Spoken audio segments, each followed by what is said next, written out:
지금 중국에서 난리가 났습니다. 중국의 국영방송인 CCTV에서 생방송으로 공개된 7분짜리 영상에 의한 파장이 일파만파 퍼졌기 때문인데요. 해당 영상은 당초 시청자들에게 한국의 실체를 까발리는 목적으로 제작되었지만 실제 영상의 내용은 정작 10억이 넘는 중국 국민들을 충격에 빠뜨리기에 충분했다고 합니다. 심지어 이 상황은 단 한 사람에 의해 계획되었다고 전해지는 상황인데요. 그렇다면 그가 이런 계획을 세우게 된 배경은 뭔지, 그리고 그가 내보낸 7분짜리 장면은 대체 어떤 장면인지 함께 알아보러 가실까요? 잠깐 1초 만에 누를 수 있는 좋아요 버튼만 눌러주신다면 영상 제작에 큰 힘이 됩니다. 저는 중국 CCTV에서 10년 넘게 일해온 기자 왕준입니다. 주로 국제 뉴스, 특히 아시아 지역 경제를 다뤄왔죠. 한국 관련 이슈를 전할 때마다 주로 중국 시각에 치우쳐 접근해 왔는데 최근의 취재는 제 인생에 큰 변화를 가져왔습니다. 그동안 중국 내부 시각에만 머물러 있던 제 자신을 돌아보게 만든 사건이었으니까요.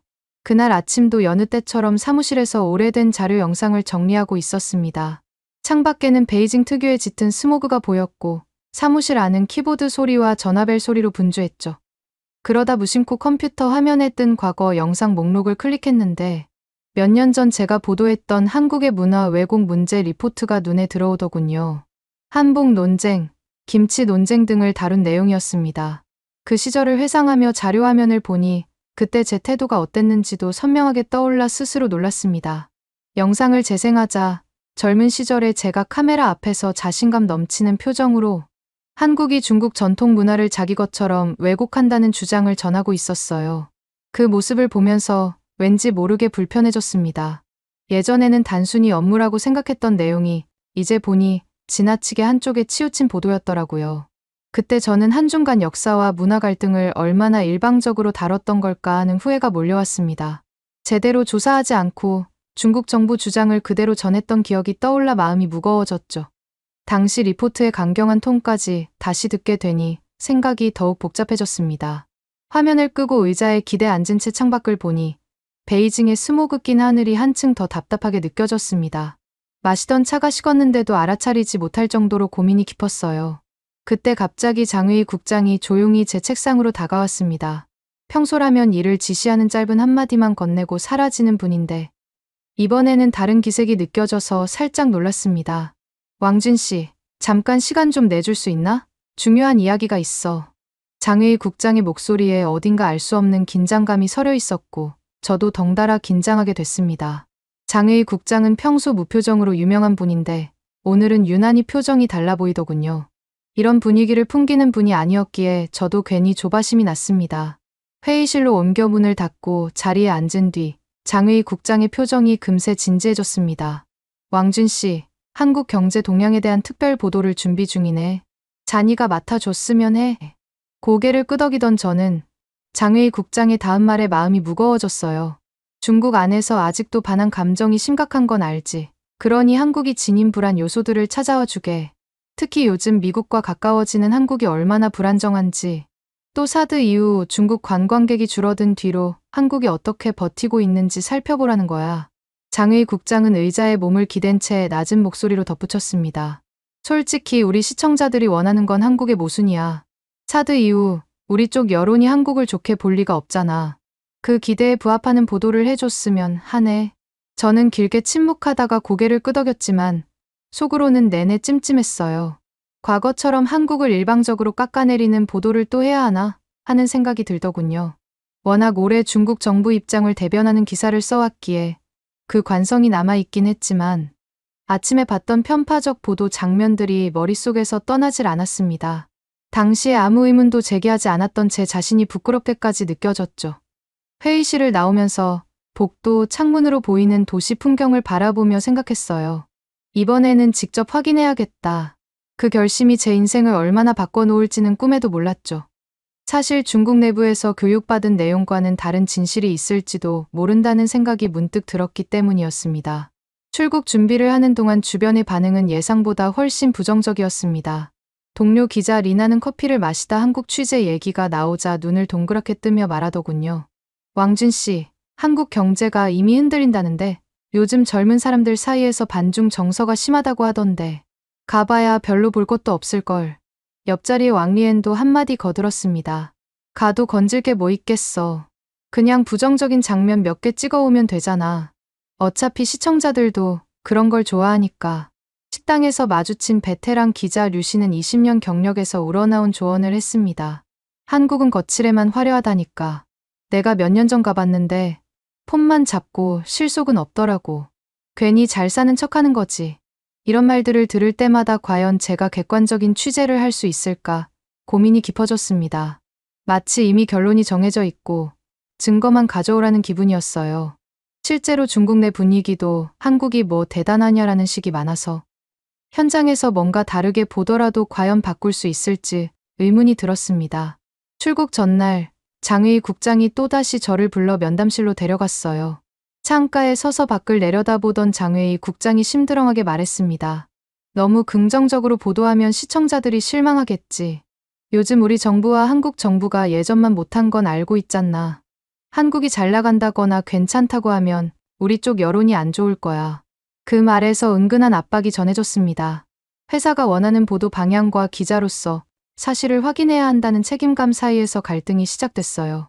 만약 한국이 생각보다 괜찮다는 식으로 내보냈다간 중국이나 회사에서 거센 비난을 받을지 모른다는 두려움도 컸죠. 그래도 사실을 왜곡할 순 없지 않겠습니까?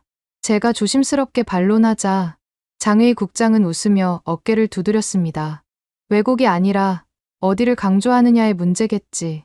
이해했나? 그날 저녁 아내 릴린이 짐을 싸는 걸 도와주며 물었습니다. 이번 출장은 얼마나 오래 걸려요? 일주일쯤. 크게 기대는 안 해. 간단히 취재하고 오면 돼. 제가 그렇게 대답하면서도 속으론 다르게 생각했어요. 과거 편파 보도에 대한 죄책감이 떠올라 이번엔 적어도 충분히 확인하기 전엔 단정 짓지 말자고 결심했습니다. 한국 관련 부정적 루머가 얼마나 사실인지도 궁금했지만 제대로 보도할 수 있을지도 불안했습니다. 만약 현장에서 전혀 다른 진실을 알게 된다면 회사가 원하는 대로 가지 못할 수 있으니까요. 여행용 가방에 노트북과 카메라를 넣으며 뭔가 다른 취재가 될 것 같은 예감이 들었습니다. 아내가 건네준 따뜻한 차를 마시며 밤하늘을 바라봤어요. 별이 보이지 않는 베이징 하늘이었지만 이번 출장에서 새로운 관점을 발견할 수도 있겠다는 생각이 들더군요. 조금은 설레기도 했고 한편으론 막막하기도 했습니다. 인천공항에 도착했을 때 저는 무의식적으로 흠잡을 대를 찾으려 했습니다. 출국 전 중국 정부 교육에서 한국은 중국 역사 문화를 훔쳐가고 사드로 인해 불신이 깊어졌다는 이야기를 듣고 왔으니 선입견이 있을 수밖에 없었죠. 인천공항도 겉만 번지르르 하지 않을까 하는 마음으로 봤습니다. 일부러 시선이 안 좋은 쪽을 찾으려 했던 거죠. 하지만 막상 국제선 입국 심사가 예상보다 훨씬 빠르게 이뤄지자 당황스러웠습니다. 입국장에 들어서니 질서정연하게 줄 서 있는 사람들과 친절한 안내 직원들이 보였어요. 심사 창구도 충분히 열려 있어 오래 기다리지 않았고 공항 곳곳에 설치된 키오스크에서는 여러 언어로 정보를 안내하고 있었습니다. 표지판 역시 한국어, 영어, 중국어, 일본어로 깔끔하게 정리돼 있었죠. 이동 동선도 직관적이라서 복잡하지 않다는 인상을 받았습니다. 주변을 둘러보니 공항 시설도 잘 정비돼 있고 직원들도 외국인 절차를 친절히 도와주더군요. 제 차례가 되자 입국 심사관은 여권을 받아들고 간단한 질문 몇 개만 한 뒤 빠르게 도장을 찍어줬습니다. 몇 분 만에 입국을 마치고 수화물 찾는 곳으로 이동했어요. 이 모든 게 예상 외여서 처음부터 살짝 충격이었습니다. 생각보다 빠르네. 혼잣말을 하며 수화물 벨트 쪽으로 갔습니다. I10이라고 써있는 벨트 앞에 서자 곧바로 벨트가 움직였고 얼마 안 돼 제 가방이 나왔죠. 수화물을 찾고 세관을 통과하는 데에도 별다른 지연이 없었습니다. 여기서부터 제가 예상하던 모습과 실제 상황의 차이가 시작됐던 겁니다. 혹시 공항만 유독 잘 꾸며놓은 건 아닐지 의심하면서도 마음속에서 미세하게 시각이 흔들리기 시작했어요. 공항 안내 데스크에서 시내로 가는 법을 물어보니 직원이 영어와 중국어로 된 안내문을 같이 주며 공항철도를 추천했습니다. 지하로 내려가 표를 사는 것도 간단했고 몇 분 뒤 깨끗한 열차가 도착했어요. 시간을 잘 맞추면 오래 기다리지 않아도 된다고 하더군요. 공항철도를 타고 서울 시내로 들어가는데 열차 내부는 깔끔했고 와이파이도 잘 터졌으며 다국어 안내 방송도 나왔습니다. 창밖 풍경은 예상보다 훨씬 최신식이었어요. 고층 빌딩과 잘 정돈된 도로, 곳곳에 녹지가 눈에 띄었죠. 베이징이나 상하이도 분명 번화하지만 여기서는 거리마다 세심하게 관리된 느낌이라 조금 다른 분위기가 있었습니다. 잠시 중국 대도시도 최신식이지만 한국을 너무 얕봤나 하고 생각이 들었습니다. 베이징이나 상하이도 분명 번화하지만 이곳의 정돈된 느낌은 또 달랐어요. 그렇지만 공항에서 시내로 들어가는 구간은 어디든 관광객에게 보여주기 좋은 곳이라며 스스로 편견을 붙들어 두려 했습니다. 아직 진짜 민낯을 본 건 아니니까. 속으론 그렇게 자기 합리화를 하고 있었죠. 서울역에 도착해 택시를 타고 종로구의 숙소로 이동했습니다. 택시 기사는 중국어를 몰랐지만 제가 보여준 호텔 주소를 보고 바로 이해하더군요. 내비게이션을 켜고 목적지를 입력한 뒤 친절하게 영어로 호텔, 오케이라고 물었어요. 택시 기사의 태도가 왠지 인상 깊었습니다. 언어가 통하지 않아도 적극적으로 의사소통을 시도하는 자세였거든요. 숙소에 도착해 체크인을 마친 후 한국 택시와 대중교통을 비교 취재해볼 생각이 들었습니다. 아직 본격 취재 전이라 부담 없이 둘러보고 싶기도 했고요. 공항에서 받은 첫인상만으로도 생각했던 몰락한 한국 이미지는 다소 흔들리고 있었거든요. 호텔 로비에 앉아 취재 계획을 다시 검토하며 실제로 현장을 더 봐야겠다고 마음먹었습니다. 이렇게 빨리 제 선입견이 흔들릴 줄은 몰랐죠. 방에 짐을 놓고 잠시 휴식한 뒤 주변을 둘러보려 호텔을 나왔습니다. 근처를 걷다 보니 카페 하나가 눈에 들어왔어요. 취재 자료를 정리하기 좋아 보이기에 들어가 노트북을 펼치고 메모를 정리했습니다. 첫인상을 바로 기록해 두는 게 중요하다고 생각했거든요. 그래야 훗날 비교할 때 도움이 되니까요. 1시간쯤 지나 중요한 회의 전화가 왔는데 이번 출장에 동행한 후배 기자 리시우였습니다. 리시우는 저보다 먼저 한국에 와 있었고 저녁에 보자고 연락해 왔죠. 전화를 받으려 잠시 밖에 나갔다가 다시 돌아오니 서류 가방이 보이지 않아 심장이 철렁 내려앉았습니다. 그 안에는 회사가 준 핵심 서류와 노트북이 들어 있었는데 장회의 국장이 시청률을 위해 주문한 자료가 사라지면 큰일이었죠. 특히 한국 경제 약점 분석 보고서나 인터뷰 섭외 리스트까지 들어 있었으니 말입니다. 이걸 잃어버리면 회사에서 엄청난 질책이 있을 게 뻔했기에 더욱 다급했습니다. 저기 혹시 검은색 서류 가방 못 보셨어요? 허둥지둥 카운터로 가자 직원이 미소를 지으며 물었습니다. 도와드릴 게 있을까요? 사정 얘기를 하니 다행히 직원들은 제 가방을 안전하게 보관해 두었더라고요. 카운터 뒤 선반에서 가방을 내주면서 직원이 말했습니다. 손님이 밖으로 나가시는 걸 봐서 보관했습니다. 요즘 분실물이 많아서요. 가방을 열어보니 노트북이며 문서며 아무것도 빠진 게 없었습니다. 순간 베이징이었다면 이 정도는 이미 사라졌을지도 모른다는 생각이 스쳤어요. 특히 번화가 카페에 두고 나왔다면 다시 찾기 어려웠을 테니 더 놀라웠죠. 너무 쉽게 문제를 해결하게 돼 안도감과 동시에 사실 충격적이기까지 했습니다. 감사합니다. 인사를 건네자 직원은 손님 물건이니까 당연한 거죠. 잘 찾으셔서 다행이에요. 라며 가벼운 미소를 지었어요. 단순히 운 좋게 착한 사람을 만난 걸까? 아니면 이런 게 일상적인 걸까? 는 의문이 들었습니다. 제 기억엔 중국에서 귀중품이 들어있는 가방을 놔두면 다시 찾기 힘든 경우가 많았거든요. 이런 작은 일에 보여주는 자연스러운 배려가 꽤 인상 깊었습니다. 카페를 나오면서 이 일이 제 마음속 생각을 살짝 뒤흔드는 계기가 되었음을 느꼈습니다. 이후로도 취재할 때마다 이 일이 떠올랐어요. 장회의 국장이 기대하던 한국의 어두운 면, 찾기가 생각처럼 쉽지 않을지도 모르겠다는 생각이 슬슬 들었습니다. 호텔로 돌아오니 함께 파견된 후배 기자 리시우가 로비에 와 있었습니다. 30대 초반으로 패기가 넘치는 친구인데 이번이 첫 해외 출장이라 회사가 원하는 한국 부정 보도를 진지하게 준비 중이었죠. 노트북을 열어 보여준 취재 계획에는 한국 경제 위기, 심각한 청년 실업, 부동산 거품 등이 나열돼 있었습니다. 이미 회사 지침대로 갈 준비가 철저해 보였고 절차만 밟으면 된다고 생각하는 눈치였어요. 형, 내일은 강남역 근처에서 인터뷰를 좀 따려고요. 요즘 젊은 사람들 사이에서 취업이 어렵다는 얘기를 좀 들어볼까 해요. 처음엔 가볍게 의견을 주고받았지만 시간이 지날수록 서로 시각차가 드러났습니다. 저는 긍정적인 측면도 함께 담아야 균형 잡힌 기사가 될 거라 주장했어요. 좋은 면도 같이 봐야 하지 않을까. 길거리에서 본 가게들 분위기가 꽤 활기차 보이던데. 그러자 리시우는 한숨을 쉬며 대답했습니다. 형, 우리 여기 온 목적 명확하잖아요. 한국 경제 취약점 찾으라고 한 거죠. 장회의 국장님도 그러셨고, 제가 아침에 겪은 가방 분실 사건을 예로 들며 생각보다 한국이 호의적이었다고 말하자 리시우는 조용히 날선 목소리로 말했습니다. 그건 착각이죠. 중국에서 원하는 건 그런 따뜻한 이야기 아니에요. 형, 솔직히 말해서 이번 취재, 한국의 어두운 면을 보여주는 게 핵심이잖아요. 리시우의 얼굴은 점점 굳어졌고 초조함이 배어 있었습니다. 회사도 시청자들도 한국이 망가지는 모습이나 안 좋은 점을 보고 싶어 해요. 형이 괜히 흔들리면 우리 둘 다 곤란해져요.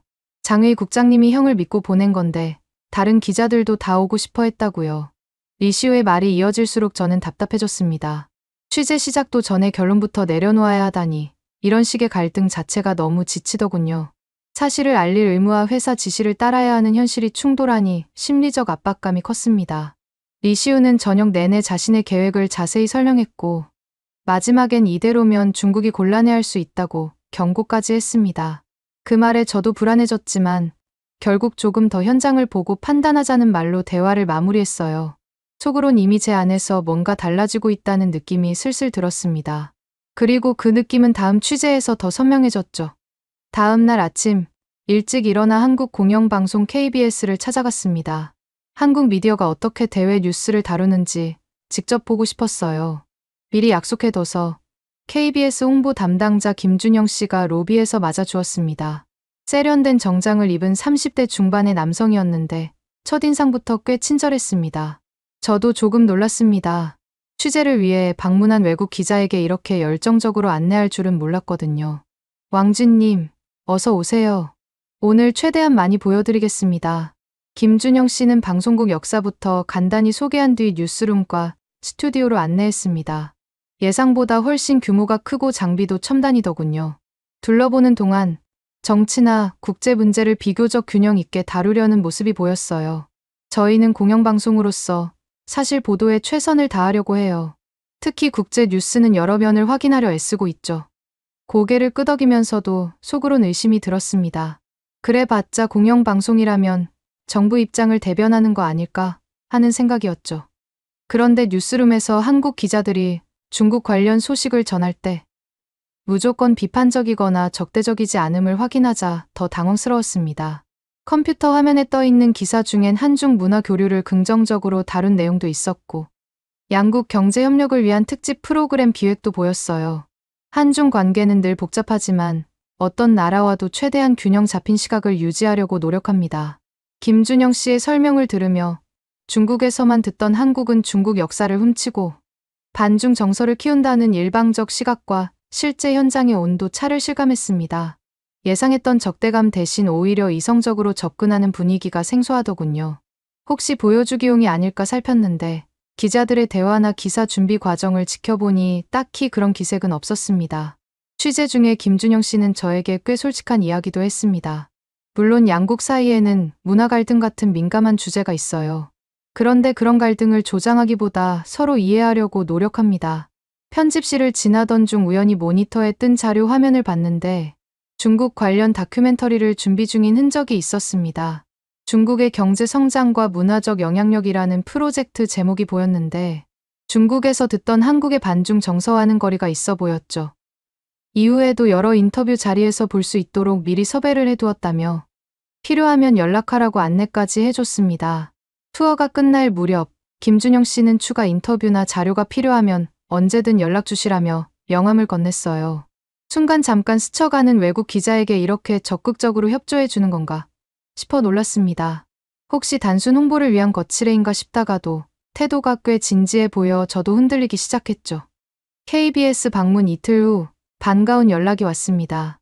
예전에 중국에서 인터뷰했던 중국 유학생 출신 연구원 장인이 삼성전자 홍보팀 지인을 연결해 준다는 소식이었어요. 장인은 제가 중국 유학생들의 해외 취업 사례를 취재할 때 만났는데 한때 삼성전자 연구원으로 일하다 지금은 중국에서 비슷한 분야에서 일하고 있었죠. 서로 인연이 남아있던 덕분에 의외의 기회를 얻게 된 셈입니다. 왕진님, 한국에 계신다던데 제가 삼성전자 정현우 박사님을 소개해 드릴게요. 연구소 견학도 가능할 겁니다. 덕분에 삼성전자 본사와 연구소를 취재하게 됐습니다. 회사가 원한 건 한국 대기업이 예전 같지 않다는 스토리였지만 저는 직접 상황을 확인하고 싶었어요. 수원에 있는 삼성전자 연구소를 찾아갔는데 넓은 캠퍼스와 최신식인 건물이 먼저 눈에 들어왔습니다. 출입 절차도 생각보다 간편했고 연구소 직원들이 외국인 방문에 익숙해 보였습니다. 연구소에서 정현우 박사가 저를 맞아주었는데 40대 중반쯤으로 차분한 인상을 준 분이었습니다. 예상과 달리 정현우 박사는 제가 질문지를 꺼내기도 전에 먼저 편안한 분위기를 만들려고 노력했어요. 왕진님, 멀리서 오셨는데 불편한 건 없으세요? 우선 연구소부터 둘러보실래요? 생각보다 훨씬 개방적인 자세로 반도체 신기술과 차세대 디스플레이 협업 프로젝트를 소개해 주셨습니다. 보안이 필요한 구역은 통제됐지만 그 외는 상당히 자세한 설명을 해주더군요. 이건 저희만의 기술이 아니라 세계 여러 기업과 협력한 결과물이에요. 미국, 유럽, 일본, 그리고 물론 중국 기업과도 협업합니다. 프로젝트 로드맵이 대형 모니터에 띄워져 있었는데 글로벌 IT 기업들과 공동 개발 중이라는 설명에 꽤 진취적인 계획들이 눈에 띄었습니다. 제가 생각하던 고립된 한국 기업 모습과 달랐죠. 기술 개발에는 국가 경계보다 협력이 더 중요해요. 중국 시장도 여전히 우리에게 매우 중요하고 중국 기업들의 기술도 높이 평가합니다. 정 박사의 말을 듣고 있자니 중국 기술도 빠르게 성장했지만 여전히 한국이 세계적인 기술 흐름에서 중요한 역할을 하고 있음을 알 수 있었습니다.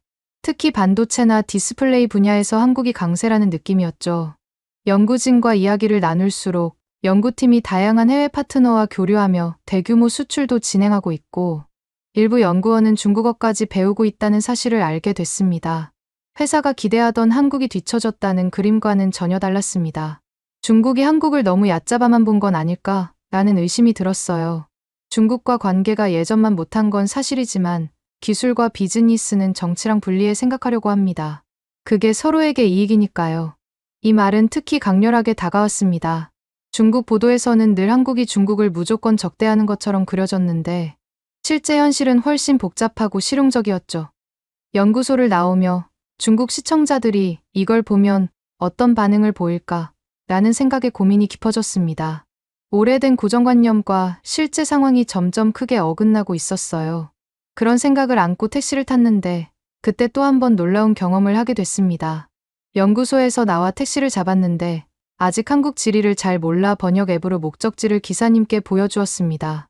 강남의 어느 식당에 가려고 했는데 번역이 매끄럽지 않아 기사님도 헷갈려 했고 저도 잘못된 경로를 넣은 채 출발하게 된 거죠. 강남역 근처 맞으세요? 기사님이 물어봤지만 저는 제대로 못 알아듣고 그냥 고개를 끄덕였습니다. 한참 가다 보니 생각했던 도심과는 다른 주택가 쪽으로 들어서는 느낌이었어요. 얼마 뒤 완전히 잘못된 길로 들어섰다는 걸 깨달았습니다. 기사님도 당황했고 저도 초조해졌죠. 번역 앱으로 다시 대화하려 했지만 매끄럽지 않았어요. 결국 기사님이 차를 잠시 세우고 내비게이션을 재설정했습니다. 그제야 완전히 틀어진 경로로 가고 있었다는 걸 알았죠. 이미 한참 돌아온 뒤였습니다. 시간과 돈을 허비했구나 싶어 불편했어요. 중국 같았으면 기사님이 추가 요금을 요구하거나 아예 승객 탓으로 돌리는 경우도 적지 않았을 텐데. 그런데 이 기사님은 화를 내기는커녕 웃으면서 다시 제 앱을 확인해 줬습니다. 그리고 최대한 빠른 경로를 찾아줬어요. 저도 복잡한 심정에 시달렸죠. 의사소통이 잘 안 돼도 서로 오해 없이 해결하려 애쓰는 모습이 놀라웠습니다. 더 의외였던 건 도착 후였습니다. 미터기에 꽤 많은 요금이 찍혔길래 그대로 내려고 지갑을 꺼냈는데 기사님이 1000단위쯤은 빼고 내라고 했어요. 길을 잘못 들어서 돌아갔으니까요. 손님 잘못이 아니니까 괜찮아요. 순간 충격이었습니다. 베이징이나 상하이에선 길을 잘못 들어도 당연히 승객이 요금을 전부 내는 게 일반적이니까요. 어떤 기사들은 추가 요금을 청구하거나 논쟁을 벌이기도 합니다. 물론 중국에도 친절한 기사들이 많지만 이렇게 돌아간 구간을 알아서 공제해주는 경우는 제 경험상 거의 못 봤거든요. 얼마 전까지만 해도 중국이 한국보다 훨씬 낫다고 믿었던 제가 이런 상황에서 문화적 차이를 또 한 번 느꼈습니다. 중국 시청자들이라면 이 이야기를 어떻게 받아들일까 고민이 더 깊어졌어요. 그날 저녁 호텔로 돌아와 하루를 기록하듯 메모장에 일을 적었습니다. 사소한 사건들이 모여 제 인식을 바꿔가고 있었어요. 과연 이런 경험을 있는 그대로 보도할 수 있을까 하는 생각에 마음이 무거워졌습니다. 회사는 부정적인 면을 강조하길 바라고 현장은 오히려 예상과는 다르게 흘러가고 있었죠. 다음 날은 시내 곳곳을 촬영하며 중국에 내보낼 영상을 준비했습니다. 명동, 종로, 강남을 돌아다니며 거리 풍경과 사람들의 모습을 담았죠. 기대와 달리 거리는 활기차고 가게들도 손님으로 붐볐습니다. 경제 위기라는 말이 잘 안 와닿을 정도였어요. 물론 일부 상점은 한산해 보이기도 했지만 전체적인 분위기는 활력이 넘쳤습니다. 길거리 인터뷰를 하려고 버스 노선을 찾다가 헷갈려서 길을 잃기도 했습니다. 종로에서 이태원 쪽으로 가려던 참이었는데 잘못된 버스를 탔거든요. 내린 후 스마트폰 지도를 보려 했지만 데이터 로밍이 잘 안 잡혀 난감해졌죠. 관광지도라도 있어야 했는데 없으니 걱정이 됐습니다. 거리에서 헤매고 있는데 누군가 뒤에서 말을 걸어왔습니다. 도움이 필요하신가요? 돌아보니 자원봉사자라고 적힌 조끼를 입은 중년 남성이어서 깜짝 놀랐어요. 본인을 박성민이라고 소개했고 서울시 관광 안내 자원봉사를 한다고 했습니다. 길 찾으시는데 어려움을 겪으시는 것 같아 다가왔습니다. 갑작스러운 호의에 놀랐지만 진심에서 우러나 돕고 싶어 하는 마음이 느껴졌습니다. 중국에도 관광 안내소는 있지만 이렇게 거리에서 직접 외국인을 찾아 도와주는 경우는 보기 드물었거든요. 호텔로 돌아가야 하는데 하나 호텔이 근처에 있는 걸로 알아요라고 어설픈 영어와 손짓으로 설명하자 박성민 씨는 웃으며 친절하게 길을 알려줬습니다. 직접 버스 정류장까지 데려다주고 함께 버스를 기다리며 한국에 대한 인상을 물어보기도 했어요. 영어가 완벽하진 않았지만 서로 소통해 보려는 태도가 인상적이었습니다. 한국은 처음이세요? 어떠세요? 네, 생각보다 좋네요. 사람들이 친절해요. 많은 외국분들이 그렇게 말씀하시더라고요. 저희도 기쁩니다. 중국에서 오신 거죠? 요즘 중국 관광객이 줄어서 아쉬워요. 중국인들을 싫어한다고 보도하곤 했는데 적어도 이 자원봉사자에게선 그런 기색이 전혀 느껴지지 않았습니다. 오히려 중국인이 다시 많이 와주면 좋겠다는 바람이었죠. 버스에 올라 감사 인사를 건네자 박성민 씨는 한국에서 좋은 시간 보내세요라며 손을 흔들었습니다. 돌아오는 길에 이런 자율적으로 도와주는 문화가 생각보다 기뿐이라고 느꼈습니다. 중국에서 종종 듣던 공동체라는 말 대신 여기서는 서로를 진심으로 배려하는 모습을 실제로 보게 됐어요. 상상했던 것과 달라서 다시 한번 인식이 흔들렸습니다. 하루하루 한국에 대한 시각이 완전히 달라지고 있음을 느꼈죠. 호텔로 돌아온 뒤 다음 날은 한국의 행정 시스템을 살펴보기로 했습니다. 솔직히 한국 행정이 비효율적이지 않을까 하는 선입견이 좀 있었거든요. 그래서 구청이나 민원센터를 직접 찾아가 서류 발급이 어떻게 이루어지는지 보려 했습니다. 다음 날 아침 서울시 용산구청을 방문했습니다. 취재용 서류를 하나 발급받으려고 줄을 섰는데 생각보다 대기 시간이 짧더군요. 번호표를 뽑고 5분 정도 지나니 제 차례가 됐습니다. 접수부터 발급까지 10분 남짓이었죠. 중국도 전자행정을 강화하고 있지만 한국은 훨씬 앞서 있구나 싶었습니다. 특히 인상적이었던 건 외국인 민원에도 당황하지 않고 차분히 대응하는 공무원들이었습니다. 제가 질문하면 번역 앱을 쓰거나 영어가 되는 직원을 부르고 또 어떤 분은 본인 스마트폰 번역기를 꺼내 도와주기도 했습니다. 이런 세심함이 꽤 흥미로웠어요. 구청 로비에는 디지털 키오스크가 여러 대 있었고 간단한 서류 발급은 직원 도움 없이도 가능했습니다. 한편엔 중국어를 포함한 외국어 안내 책자도 비치돼 있었어요. 예상보다 훨씬 외국인을 생각한 환경이었습니다. 이어서 대중교통 시스템과 실시간 버스 정보, 시내 교통 관제 센터도 살짝 둘러봤습니다. 버스 정류장에 설치된 전자 안내판이 도착 시간을 실시간으로 알려주고 스마트폰 앱으로도 같은 정보를 조회할 수 있었어요. 도심 교통을 전체적으로 살피며 사고나 정체 구간을 빠르게 안내하는 체계가 갖춰져 있더군요. 서울시 교통정보센터를 방문했을 때 담당자가 서울시 모든 버스와 지하철, 운행 정보가 실시간으로 올라오고 있습니다. 시민들 이동 패턴을 보며 버스 노선을 조정합니다라고 설명했습니다. 거대한 스크린에는 서울 전역의 교통 흐름이 색깔로 표시돼 있어 어느 구간이 막히고 어느 구간이 뚫리는지 한눈에 보였어요. 이런 모습이 한국이 늘 불안정하다고 생각해 온 시청자들의 편견을 깨부술 수도 있겠는데 라는 생각이 들었습니다. 적어도 도시 인프라는 굉장히 체계적이라는 인상을 받았죠. 호텔로 돌아와 메모를 정리하며 중국이 기대하던 부정적 포인트들이 점점 희미해지고 있음을 느꼈습니다. 사드 사태나 문화 갈등 때문에 한국 이미지가 나빠졌다고는 해도 실제로는 발전된 면이 훨씬 많았거든요. 중국 여론과 직접 본 것 사이의 간극이 커서 더욱 당황스러웠어요. 이런 사실들을 과연 어떻게 보도해야 할지 고민이 깊어졌습니다. 그날 저녁, 로비에서 리시우를 다시 만났습니다. 제가 오늘 있었던 일들을 이야기하자 리시우의 반응은 기대와는 달랐습니다. 형, 회사에서 연락 왔는데 한국의 부정적 사례가 충분치 않다고 불만을 표했어요. 그 말에 마음이 무거워졌습니다. 리시우는 스마트폰을 꺼내 장웨이 국장이 보낸 메시지를 보여줬는데 실적이 미흡하다는 내용이었습니다. 민족 감정이 예민하니 충돌 사례 좀 찾아보라는데요. 김치나 한복 문제 같은 갈등이더라도 뭐든 찾아보자는 거죠. 리시우의 제안에 저는 한숨을 쉬었습니다. 그런 이슈들은 벌써 예전 일이라 새로운 갈등이 찾아지나? 내가 본 바로는 오히려 생각보다 훨씬 정돈되고 친절한 모습이 많던데. 그러자 리시우가 조용히 의미심장한 말투로 말했습니다. 그럼 적당히 조작하거나 조금 과장해서 보도하면 되잖아요. 형이 너무 객관적인 쪽으로만 치우친 것 같은데요. 원래 우리 일이 그렇지 않았나요? 그 순간 저도 모르게 화가 치밀었습니다. 더는 사실을 왜곡하는 보도를 하고 싶지 않아. 그건 기자가 아니라 선전원처럼 행동하는 거잖아. 로비에 있던 사람들이 저희를 쳐다보기 시작했어요. 저는 목소리를 낮추려 애썼지만 쉽지 않았습니다. 이제는 진실을 외면하고 싶지 않다고. 기자라면 사실대로 보도해야 의미가 있지 않나. 제 반발의 분위기는 싸늘해졌고 리시우는 얼굴이 굳은 채 자리를 떴습니다. 회사 요구와 진실 보도라는 근본 갈등이 폭발한 거죠. 저는 복잡한 심정으로 혼자 남았습니다. 그날 밤 숙소 창밖으로 보이는 서울 야경을 멍하니 바라보며 이번 출장의 방향을 다시 생각해봤습니다. 동북공정이나 사드로 서로 감정이 좋지 않은 건 사실이지만 직접 본 한국은 너무 다른 면이 많았어요.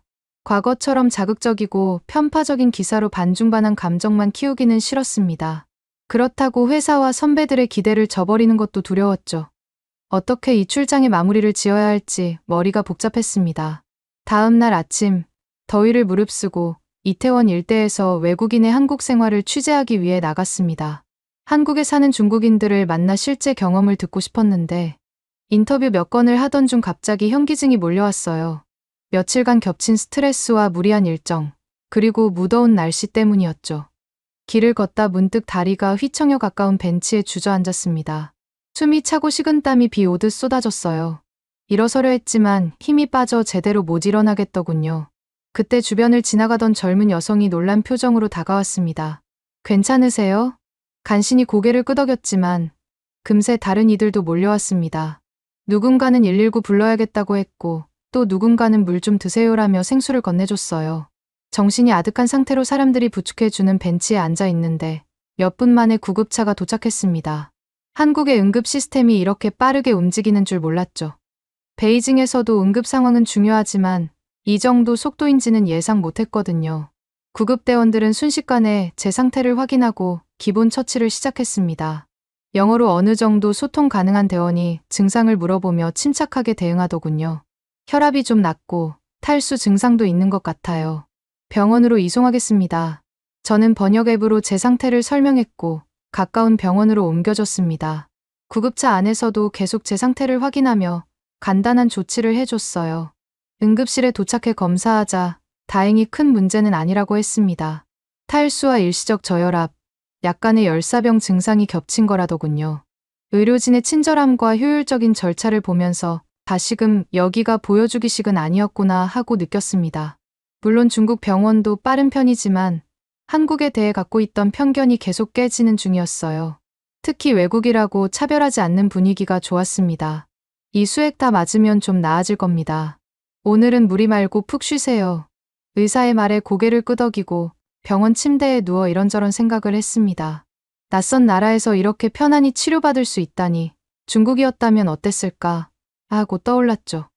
리시우에게 전화를 하니 깜짝 놀라 달려왔습니다. 평소 갈등이 있던 것과 달리 진심으로 걱정하는 기색이 역력했어요. 형, 괜찮아요? 어떻게 된 거예요? 목소리를 들어보니 많이 당황한 듯해 보였습니다. 이 사건을 통해 한국 시스템이 결코 낙후되지 않았음을 리시우도 체감한 것 같았죠. 괜히 멋쩍어 하면서도 계속 제 상태를 살폈고 단점만 찾기 쉽지 않겠네요라고 작게 중얼댔습니다. 처음부터 끝까지 다 체계적이네. 응급실도 깔끔하고 의료진도 아주 친절하잖아요. 우린 이 정도일 줄은 몰랐는데. 리시우 말에 저도 안도감이 들었습니다. 이제 한국에 대한 인식이 완전히 달라졌다는 걸 부정할 수 없었죠. 오히려 그런 사실을 인정하니 마음은 편했습니다. 퇴원 후 병원을 나오는데 리시우가 물었습니다. 이제 어떡하죠? 회사는 여전히 부정적인 보도를 원할 텐데. 잠시 고민하다가 답했어요. 우리가 실제로 본 걸 그대로 보도해야지. 더는 왜곡하고 싶지 않아. 리시우는 잠시 망설이다가 고개를 끄덕였습니다. 눈빛에서 뭔가 변하고 있다는 게 느껴졌습니다. 아마 이번 사건이 리시우 생각에도 큰 영향을 준 모양이었죠. 마지막 날, 한중간 정치외교 갈등 자료를 다시 정리했습니다. 동북공정, 사드, 한복김치 문제로 한국인들이 중국을 싫어하게 된 배경도 분명 있었지만 일상에서 중국인을 적대하기만 하는 건 아니라는 걸 확인했어요. 오히려 한국 사회 내부에도 여러 의견이 공존한다는 점이 이채로웠죠. 결국 회사가 요구하던 극단적 보도는 하기 어렵다고 판단했습니다. 응급실에서 체험한 일부터 여러 발전된 시스템까지 직접 보고 나니 사실을 외면하기가 힘들었어요. 리시우도 있는 그대로를 인정하자고 마음을 굳힌 듯 했습니다. 귀국하자마자 장의희 국장이 한국경제 특집 생방송을 할 거라며 저를 불렀습니다. 저는 이번 출장에서 본 걸 솔직하게 말하기로 했지만 긴장됐죠. 방송 직전까지도 장의희 국장은 부정적인 부분도 절대 잊지 말라며 압박했습니다. 왕준 씨, 시청자들이 한국을 좋게 볼 이유는 별로 없어. 어느 정도 맞춰서 진행해야 해. 하지만 국장님, 제가 직접 본 건 조금 달랐습니다. 그래도 균형 맞추는 척만 하고 핵심은 우리가 원하는 쪽으로 가야 한다고. 장의희 국장이 차갑게 말하며 서류를 건네줬습니다. 진행 시간은 촉박했고 스튜디오 조명이 켜져 카메라 빨간 불이 들어오자 저는 마지막으로 마음을 다잡았습니다. 시청자 여러분, 안녕하십니까? 오늘은 한국 현지 취재 내용을 전해드리겠습니다. 이번 출장에서 본 한국 모습과 사드 역사 문제로 인해 경색된 한중 관계를 있는 그대로 전하려 했습니다. 사실 중국과 갈등을 빚는 부분은 분명 존재하지만 한국 내부 분위기는 생각보다 다양하다고 말이죠. 도시 인프라와 공공 서비스가 상당히 앞서 있었습니다. 의료나 행정 시스템도 효율적이고 외국인도 사용하기 편리하더군요. 그와 동시에 청년 실업, 부동산 문제, 저출산 같은 한국의 어려움도 함께 짚었습니다. 그래도 한국 사회가 전부 무너진 건 아니다라는 식으로 균형을 맞추려 했어요. 시청자들은 한국이 이미 몰락했다는 기존 주장과 다른 얘기에 의아했는지 댓글창이 술렁이는 게 보였습니다. 우리 정부 입장과 다른 말 아니냐라는 반응부터 한국에 그런 면이 있었나까지 다양한 의견이 올라왔죠. 회사 내부 분위기는 썩 좋진 않았습니다. 방송이 끝나고 스튜디오 밖으로 나올 때 장의희 국장이 냉랭한 표정으로 다가왔습니다. 왕준 씨, 시청자들이 원하는 건 자극적인 보도라니까. 가슴이 쿵 내려앉았지만 물러서고 싶지 않았습니다. 국장님, 이젠 거짓으로 끌어온 시청률은 의미 없다고 생각합니다. 장의희 국장은 언성을 높이며 서류를 내던졌습니다. 중국 정부가 이걸 가만히 둘 것 같아. 자네, 어떻게 되려는 거지? 그래도 정신은 흐트러지지 않았습니다. 이번 출장에서 보고 들은 걸 왜곡할 순 없었어요. 집으로 돌아가는 길, 공항에서 겪은 일이며 카페에서 가방을 찾았던 기억, 거리에서 도움을 준 사람들 모두 떠올랐습니다. 걱정이 앞섰지만 마음속에서는 후회보다 희미하게나마 확신이 더 커졌습니다. 이대로 주저앉으면 영영 기자로서 본분을 잃는 거니까요. 양심을 지키기 위해선 갈등도 감수해야 한다고 생각했습니다. 아내에게 전화를 걸어 말했어요. 릴린, 나 아마 후폭풍을 맞을 수도 있을 것 같아. 그래도 본 걸 그대로 전하는 게 맞잖아. 릴린 목소리가 떨렸지만 응원해 주겠다고 하더군요. 서툴지만 진실을 위해 애쓰는 모습이 자랑스럽다고도 말해줬습니다. 이제 회사 압박이 심해질지도 모르지만 더는 돌아갈 수 없다는 결심이 섰습니다. 한국 출장에서 직접 보고 느낀 것들을 솔직하게 알리는 것. 그게 기자라는 직업을 지키는 유일한 길이라는 확신이 들었어요. 시간이 흐르면 어떻게 될진 모르겠지만 한쪽 편에 서서 타국을 비난만 하는 일은 스스로 용납할 수 없습니다. 언젠가 다시 한국을 찾을 생각을 하니 두려움과 설렘이 동시에 느껴졌어요. 정말 많은 걸 배운 출장이라고 생각합니다. 이 이야기가 앞으로 제가 써 내려갈 보도와 인생에 큰 영향을 줄 게 분명해요.